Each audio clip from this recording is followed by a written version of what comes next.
Hello friends, I am Dr. Beena Sethi and my today's topic is Faraday's method to determine magnetic susceptibility. I already have discussed Gauss method because to determine susceptibility there are two methods. One is Faraday's method and second one is Gauss method. So in Gauss method I already have discussed in my last lecture. You can go through that lecture also.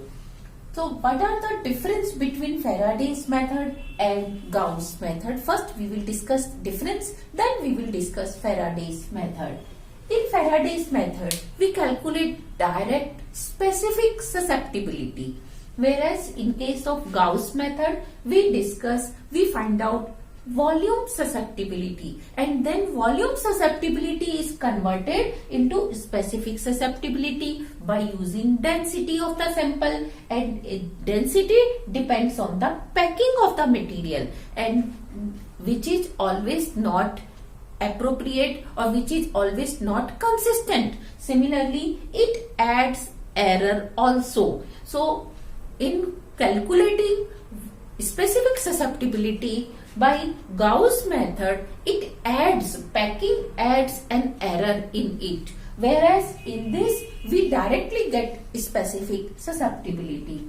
In this we need sample only 0.1 milligram to 10 milligrams, whereas in this case we need large amount of substance greater than 1 gram. Next, here packing does not matter. या packing की कोई value नहीं होती, आप उसको कैसे भी fill कर सकते हैं, but in this case packing matters. Packing should be appropriate and compact packing should be there, and in this as the quantity of sample is very less, so to measure the difference in the weight in presence and in absence of magnetic field, you have to weigh it with the help of very much calibrated and having balance having very small least count. तो इसके लिए हम क्या करते हैं, electro balance को, एक sensitive electro balance को काम में लाते हैं, जबकि इसमें ग्रेटर देन 1 ग्राम सब्सटेंस होता है तो we can weigh it with the help of simple chemical या एनालिटिकल बैलेंस. तो ये इन दोनों में बेसिक डिफरेंस है. Now we will discuss Faraday's method. First we see the assembly of Faraday's method. In assembly we take two magnets, electromagnets having high magnetic moment. यहाँ पे दोनों पोल्स के बीच में नॉन होमोजीनस मैग्नेटिक फील्ड होता है जिसका gradient जो है delta H upon delta X, ये X डायरेक्शन में यूनिफॉर्म होता है, जबकि इस फील्ड की स्ट्रेंथ H0 काफी हाई होती है with respect to Gauss method. जो हम गाउस मेथड में यूज करते हैं वहां उतना ज्यादा हमें मैग्नेटिक फील्ड नहीं अप्लाई करना पड़ता जितना हम यहाँ अप्लाई करते हैं.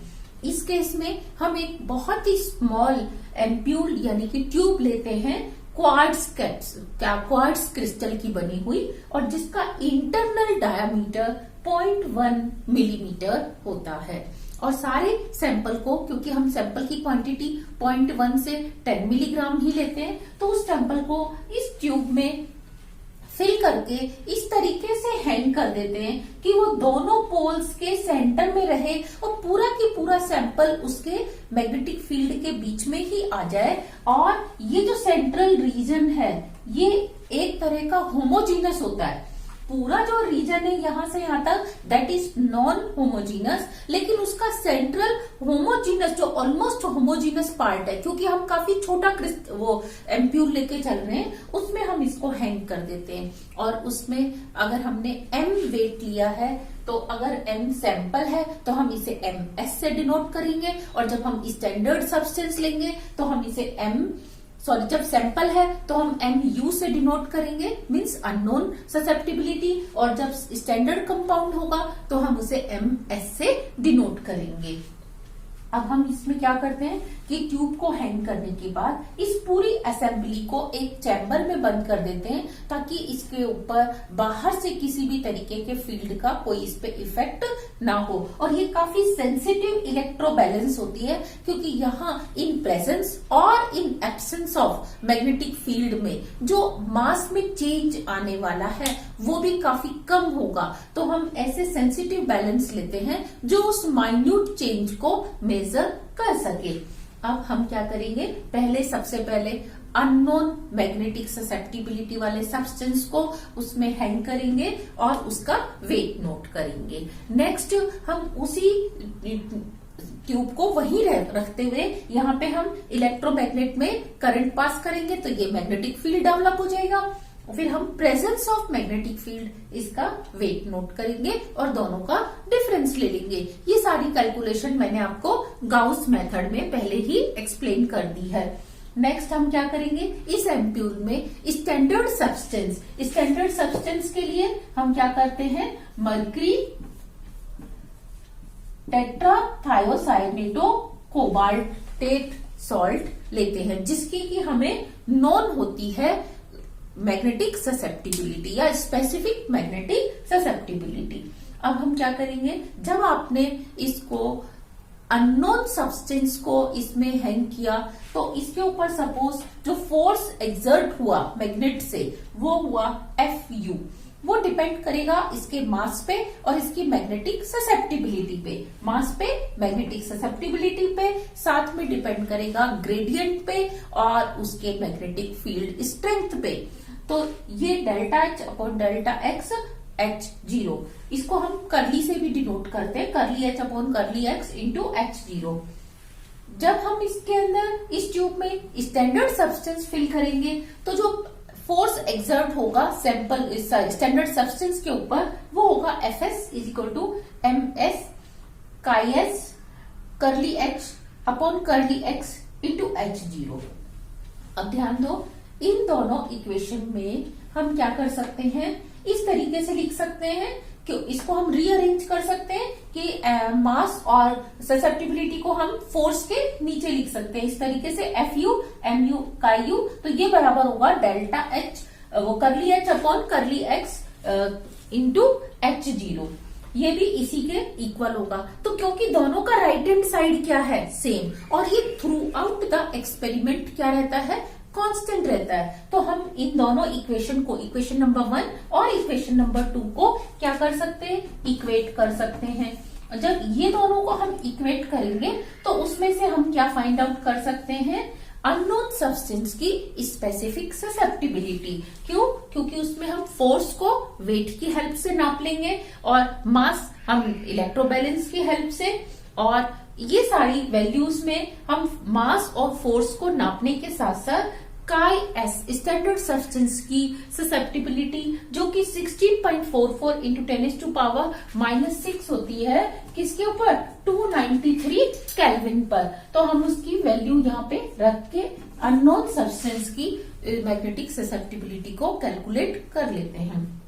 वैसे तो ये सब्सटेंस, ये वाला जो मेथड है ये फार बेटर है गाउस मेथड से, लेकिन यहाँ पे इसकी 2 लिमिटेशंस भी हैं।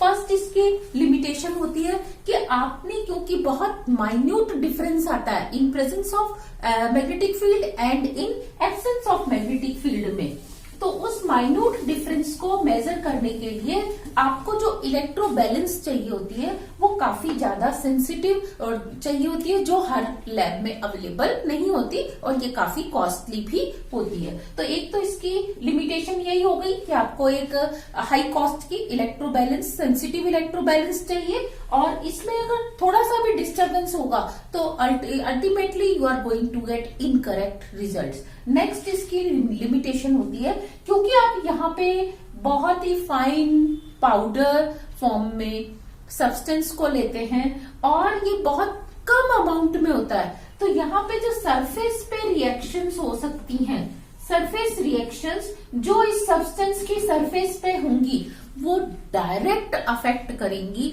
इसकी मैग्नेटिक ससेप्टिबिलिटी को। वहां पे कंपैरेटिवली सैंपल का साइज ज्यादा होता है, तो वहां पे सरफेस रिएक्शंस अपना रोल प्ले नहीं करती या उनका इफेक्ट नहीं होता, जबकि इस केस में सरफेस रिएक्शंस के कारण उसकी magnetic susceptibility can get change. तो ये इसकी क्या थी, लिमिटेशंस थी। तो this was Faraday's method to find out magnetic susceptibility of unknown substance. Thank you for watching my lecture. Thank you.